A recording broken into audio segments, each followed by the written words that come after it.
വർഷം 2013 മാർച്ച് മാസം 13-ാം തീയതി. സമയം വൈകുന്നേരം 6 മണി 7 മണിയോട് അടുക്കുന്നു.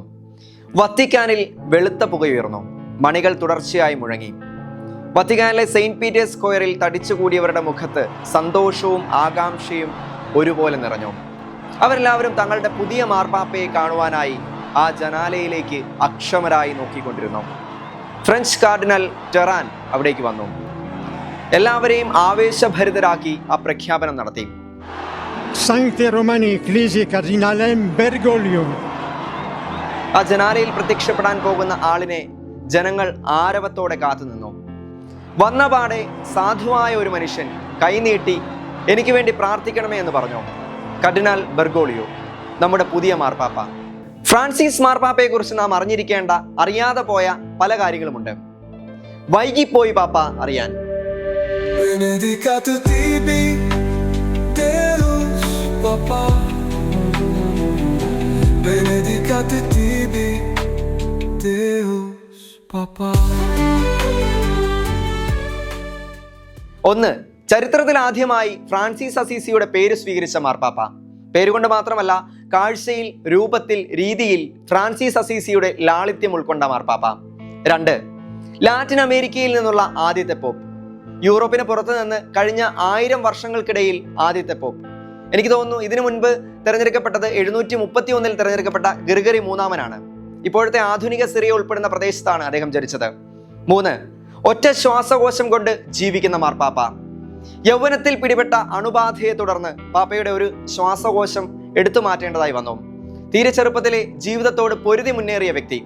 4, തന്റെ വിളി തിരിച്ചറിയുന്നത് വരെ ടാങ്കോ ഡാൻസറായി ജീവിതം ആഘോഷിച്ച വ്യക്തി. ഒരു സാധാരണ യുവാവിനെ പോലെ ലോകത്തോടൊപ്പം അതിന്റെ ആഘോഷങ്ങളിൽ മുന്നോട്ട് നീങ്ങിയ വ്യക്തി. 5, എന്ത് ജോലി ചെയ്യുവാനും യാതൊരു മടിയും കാട്ടാത്ത വ്യക്തി.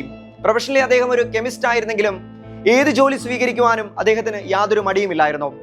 തൂപ്പുകാരനിൽ തുടങ്ങി ഹൈസ്കൂൾ ടീച്ചറായും നൈറ്റ് ക്ലബ്ബുകളിൽ ബൗൺസറായും അദ്ദേഹം ജോലി ചെയ്തിട്ടുണ്ട്.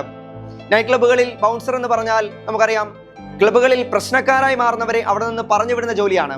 ആ ജോലിയും അദ്ദേഹം ചെയ്തിട്ടുണ്ട്. അത്രയ്ക്കും ധീരനും ശക്തനുമായിരുന്നു എന്ന് സാരം. 6, മാർപ്പാപ്പയുടെ അവകാശമായ വത്തിക്കാൻ കൊട്ടാരം വേണ്ടെന്ന് വെച്ച് കർഡിനൽ എന്ന നിലയ്ക്ക് കോൺക്ലേവിന്റെ സമയത്ത് താമസിച്ച അതേ അപ്പാർട്ട്മെന്റ് തുടർ താമസത്തിനായി തിരഞ്ഞെടുത്തയാൾ. മാർപ്പാപ്പയ്ക്കായി തയ്യാറാക്കപ്പെട്ട ചുവന്ന ഷൂസും സ്വർണ്ണക്കുരിശും വേണ്ടെന്ന് വെച്ച് താൻ ധരിച്ചിരുന്ന വെള്ളിക്കുരിശും കറുത്ത ഷൂസും തുടർന്ന് മണിഞ്ഞുകൊള്ളാമെന്ന തീരുമാനമെടുത്ത വ്യക്തി.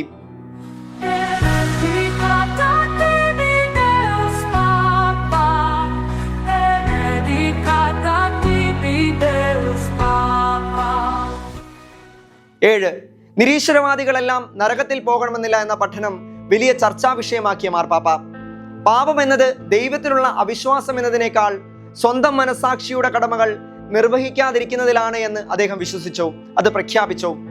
8, സെയിം സെക്സ് മാരേജിനെ കുറിച്ചുള്ള സഭയുടെ പഠനം എടുത്തറിയിച്ചപ്പോഴും അവരെ വിധിക്കാൻ ഞാൻ ആരാണ് എന്ന ചോദ്യത്തിന് അനേകരാൽ പഴി കേൾക്കപ്പെട്ട വ്യക്തി. എല്ലാവരെയും ചൂഴ്ന്നു നിൽക്കുന്ന ദൈവകരുണയിൽ വിശ്വസിച്ച വ്യക്തി. 9, ജെൻഡർ ഇക്വാളിറ്റി, അതായത് സ്ത്രീ പുരുഷ സമത്വം കൊണ്ടുവരുവാൻ ഒരു വിപ്ലവം തന്നെ സൃഷ്ടിച്ച വ്യക്തി. പൗരോഹിത്യത്തിൽ സ്ത്രീകളുടെ സ്ഥാനത്തെക്കുറിച്ച് മാർപ്പാപ്പയ്ക്ക് സംശയങ്ങളൊന്നും ഉണ്ടായിരുന്നില്ല. സ്ത്രീ പൗരോഹിത്യത്തെ അദ്ദേഹം അനുകൂലിച്ചിരുന്നില്ല.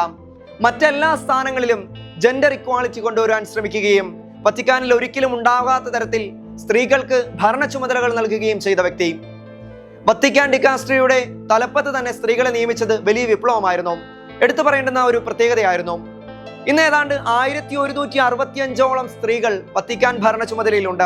10, വത്തിക്കാൻ ആഡംബരങ്ങളൊന്നുമില്ലാതെ ഒറ്റയ്ക്ക് പുറത്തു പോകുവാനും ആളുകളെ അവരുടെ ഭവനങ്ങളിൽ ചെന്ന് കണ്ട് സഹായിക്കുവാനും മനസ്സ് കാട്ടിയ വ്യക്തി. തീരുന്നില്ല മാർപ്പാപ്പയുടെ വിശേഷണങ്ങൾ. 2001 12 എയ്ഡ്സ് രോഗികളുടെ പാദങ്ങൾ കഴുകിയ വ്യക്തി.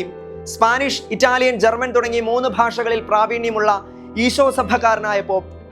ദൈവത്തിന്റെ കരുണ ദൗർബല്യമല്ലെന്നും അത് അവിടുത്തെ ശക്തിയാണെന്നും തിരിച്ചറിഞ്ഞ മാർപ്പാപ്പ. ഒരു വചനം കൂടി ചേർത്ത് വായിക്കാം. ജോബ് 36-ാം അധ്യായം 5-ാം വാക്യം. ദൈവം ശക്തനാണ്, അവിടുന്ന് ആരെയും വെറുക്കുന്നില്ല. ശക്തിയിലും ജ്ഞാനത്തിലും അവിടുന്ന് പ്രഗത്ഭൻ തന്നെ. ദൈവത്തിന് സ്തുതി. Benedicat tibi Deus Papa,